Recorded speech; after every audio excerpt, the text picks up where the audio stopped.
निहालपुर गांव में रहने वाली प्रतिभा को कैरम बोर्ड खेलने का बहुत शौक था। वो स्कूल से लौटते ही बस्ता फेंक देती और बराबर वाली भाभी के घर कैरम बोर्ड खेलने चली जाती। भाभी चलो शुरू करते हैं। आज कितने रुपए लगाओगी? पापा की जेब से सुबह 100 रुपए चुराए थे, आज वही दांव पर लगाऊंगी। प्रतिभा दोपहर की गई सीधी रात को घर लौटा करती थी। प्रतिभा की माँ उसे बहुत डांट लगाती। क्यों री, ये टाइम है तेरे घर आने का, कोई क्या कहेगा, जवान लड़की और ऐसी मारी मारी घूमती है कैरम बोर्ड खेलने के लिए। पापा देखो मम्मी को फिर मुझे डांटने लगी। छोड़ो ना मालती, क्यों बेचारी को डांटती रहती हो। आज कितने रुपए जीते बेटी? पापा आपकी जेब से निकाले 100 रुपए से मैंने 1000 रुपए कमा लिए हैं। शाबाश बेटी। हाँ ऐसे ही बिगाड़ो, इसके ससुराल वाले इससे कैरम बोर्ड ही तो खिलवाएंगे। कुछ दिनों बाद प्रतिभा के 11th क्लास के एग्जाम हुए। प्रतिभा कुछ पढ़ती लिखती तो थी नहीं, इसीलिए वो एग्जाम्स में फेल हो गई।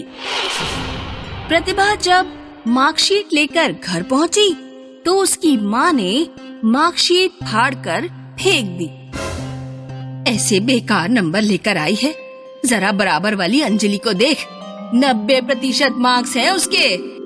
तो मैं क्या करूं? प्रतिभा के एक थप्पड़ लगाती है। एक तो फेल होकर आई है, ऊपर से जुबान लड़ाती है। प्रतिभा रूठकर अपने घर से निकल गई। वो भाभी के घर की ओर जा रही थी तो उसे रास्ते में अंजलि मिल गई। अरे देखो देखो, प्रतिभा के गाल पर उंगलियों के निशान हैं। लगता है इसकी अम्मा ने इसकी पिटाई की है। अरे ओ फेलियर, कहाँ जा रही है? कैरम खेलने? हाँ बंदरिया, कैरम खेलने जा रही हूँ। दम है तो पैसा लगाकर खेल ले मुझसे। चल ठीक है, 10,000 की बाजी लगाती हूँ। प्रतिभा और अंजलि भाभी के घर कैरम खेलते हैं। अंजलि हार जाती है। चल 10,000 निकाल। नहीं दूंगी तो क्या कर लेगी? प्रतिभा और अंजलि में लड़ाई हो जाती है। प्रतिभा अंजलि की जमकर धुनाई कर देती है। अंजलि उस समय तो चली जाती है, लेकिन अगले दिन वो अपनी सहेलियों के साथ प्रतिभा से बदला लेने का प्लान बनाती है। सुनो सब, जैसे ही प्रतिभा अपने घर से बाहर निकलेगी, हम उसे पकड़ लेंगे और जंगल की दलदल में फेंक आएंगे। उस दिन प्रतिभा जब भाभी के घर जा रही थी तो अंजलि अपनी सहेलियों के साथ उसे एक बोरी में बंद करके जंगल की दलदल में फेंक कर चली आती है। अब सड़ यहीं पर। प्रतिभा किसी तरह अपने पैने नाखूनों से बोरी काट देती है, लेकिन वो दलदल में फंस चुकी थी। जितना ही वो बाहर निकलने की कोशिश करती, उतना ही दलदल में धंसती जाती।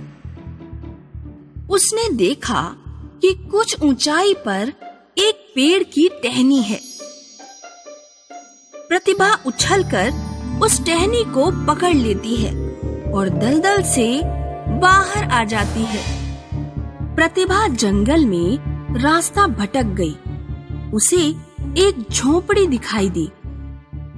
जब वो झोपड़ी के अंदर गई तो उसने देखा एक बूढ़ी औरत खटिया पर लेटी हुई है। अम्मा, मैं रास्ता भटक गई हूँ। क्या आप मुझे बता सकती हैं कि निहालपुर किस दिशा में है? बेटी, तुझे पूरब की दिशा में जाना है, लेकिन जाने से पहले क्या तू मेरे लिए खाना बना सकती है? मैं बीमार हूँ। बुढ़िया की झोपड़ी में कुछ आलू और चावल रखे हुए थे। प्रतिभा फटाफट उसके लिए खाना बना देती है। अम्मा, क्या अब मैं जाऊं? बेटी, मेरे सर में दर्द है, क्या मुझे तुलसी का काढ़ा बना देगी?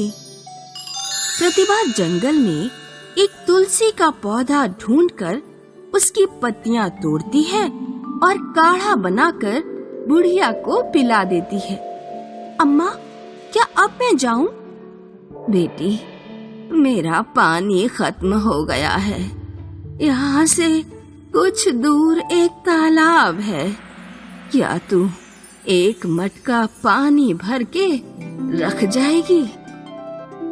प्रतिभा बहुत थक चुकी थी और उसके कपड़े भी गंदे हो चुके थे, लेकिन फिर भी वो तालाब पर मटका भरने जाती है।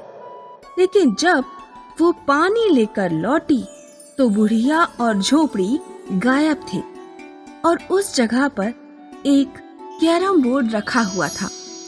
प्रतिभा को कुछ समझ नहीं आया। वो कैरम बोर्ड लेकर घर लौट आती है। भाभी, देखो, मुझे जंगल में एक कैरम बोर्ड मिला, आओ इससे खेलते हैं।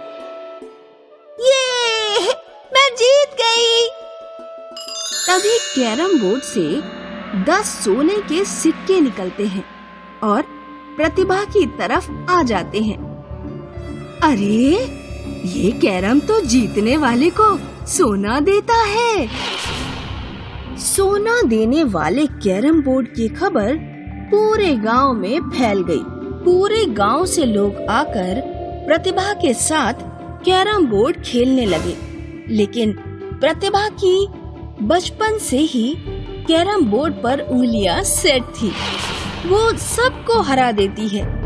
प्रतिभा बहुत तेजी से अमीर होती जा रही थी, क्योंकि हर बार जीतने पर उसे 10 सोने के सिक्के मिलते।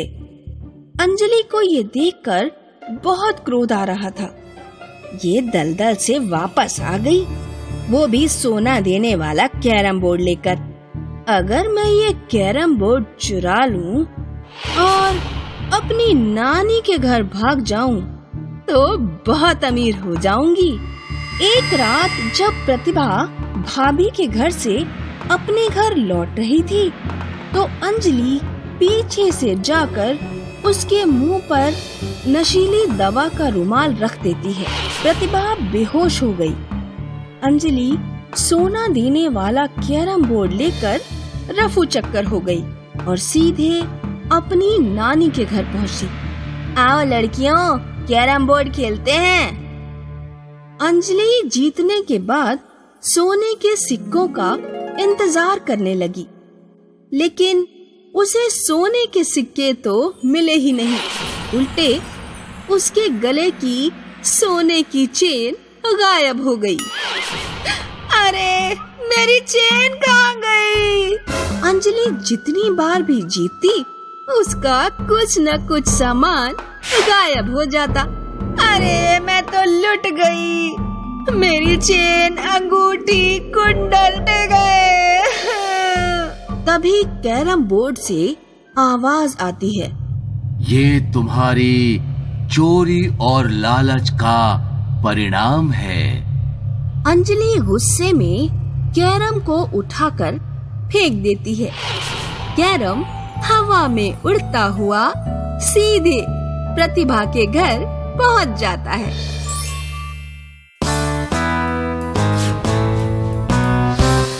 मानपुर गांव में छोटी और पिंटू अपने मम्मी पापा के साथ रहते थे। पापा, कल रात पिंटू किसी लड़की से बात कर रहा था। पापा, मैं अपने दोस्त से बात कर रहा था, ये झूठ बोल रही है। तुम दोनों स्कूल के लिए तैयार हो जाओ। तभी पिताजी अखबार पढ़ते हुए आते हैं। बच्चों, कोविड-20 महामारी के कारण पूरे देश में लॉकडाउन लग गया है, स्कूल बंद हैं। ये हैरी स्कूल की छुट्टी, या हैरी स्कूल की छुट्टी। चल छोटी, बबली ताई के घर लूडो खेलने चलते हैं। अरे, तुम लोग फिर से आ गए? हाँ ताई, देश में लॉकडाउन लग गया है, स्कूल बंद है, इसीलिए हम यहाँ पर लूडो खेलने आए हैं। तुम्हारी अम्मा तुम्हें एक लूडो भी नहीं दिलवा सकती। रोजाना बेशर्मों की तरह यहाँ चले आते हो। छोटी और पिंटू उदास होकर अपने घर पहुँचते हैं और सारी बात अपनी माँ को बताते हैं। कोई बात नहीं बच्चों, मैं आज ही पिताजी से कहकर तुम लोगों के लिए लूडो मंगवा देती हूँ। छोटी और पिंटू के पिताजी खिलौनों की दुकान पर लूडो लेने जाते हैं, लेकिन लॉकडाउन के कारण सारी दुकानें बंद पड़ी थी। बेटा, लूडो तो नहीं मिल पाया क्योंकि सारी दुकानें बंद हैं। अब लॉकडाउन में हमारा टाइम कैसे पास होगा? हम लूडो बना भी तो सकते हैं। पिंटू तुरंत एक कार्टून को काट कर उस पर रंग करके लूडो बना लेता है और छोटी गत्ते की कटिंग करके गोटियां बना लेती है। लूडो और गोटियां तो बन गई, लेकिन पासा कैसे बनेगा? पिंटू नदी किनारे जाता है। नदी किनारे एक छोटी सी गुफा थी। पिंटू उसके अंदर घुसकर पत्थर ढूंढने लगता है। उसे वहाँ चौकोर पत्थर तो नहीं मिलता, लेकिन पत्थर का बना हुआ एक बहुत शानदार लूडो मिलता है। पिंटू बहुत खुश होकर घर पहुँचता है।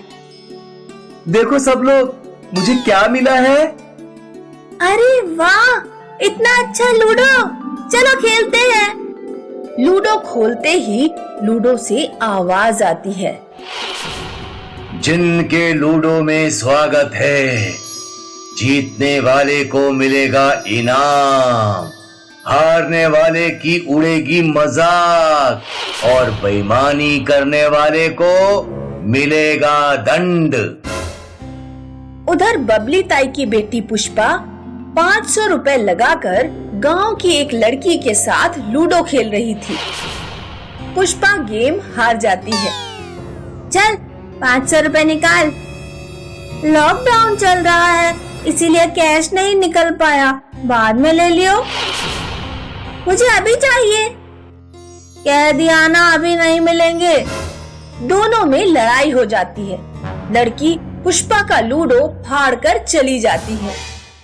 अगले दिन पुष्पा छोटी पिंटू के घर लूडो खेलने पहुंचती है। क्या मैं तुम लोगों के साथ लूडो खेल सकती हूँ? मेरा लूडो फट गया। पहला गेम पुष्पा और छोटी के बीच होता है। छोटी गेम जीत जाती है और पुष्पा हार जाती है। लूडो से एक नया लेडीज बैग बाहर निकलता है। ये छोटी के लिए है। उसके बाद लूडो से एक गाय निकलती है और पुष्पा के सिर पर गोबर करके लूडो के अंदर घुस जाती है। ये कैसा लूडो है? ये जिनका लूडो है, जीतने वाले को मिलता है इनाम और हारने वाले की उड़ती है मजाक। पुष्पा मन में सोचती है कि अगर मैं किसी तरह जीत जाऊं तो मुझे भी इनाम मिलेगा। पिंटू, एक गेम में तुम्हारे साथ खेलना चाहती हूँ। पुष्पा पिंटू के साथ खेलना शुरू करती है। पिंटू एक बार गेम के बीच में उठकर पानी पीने चला जाता है। पुष्पा चुपके से अपनी गोटी आगे बढ़ाकर रख देती है। तभी लूडो से आवाज आती है। तुमने बेईमानी की, जिन बेईमानी करने वाले को दंड देता है। पुष्पा की नाक 10 इंच लंबी हो जाती है। अरे ये क्या हो गया? मेरी नाक इतनी बड़ी हो गई। अब कोई लड़का मुझसे शादी नहीं करेगा। ऊपर से लॉकडाउन चल रहा है, मैं किसी के पास अपनी नाक कटाने भी नहीं जा पाऊंगी। तुमने इनाम के लालच में बेईमानी की, इसीलिए तुम्हारे साथ ये हुआ। तभी तो कहते हैं ज्यादा लालच अच्छा नहीं होता।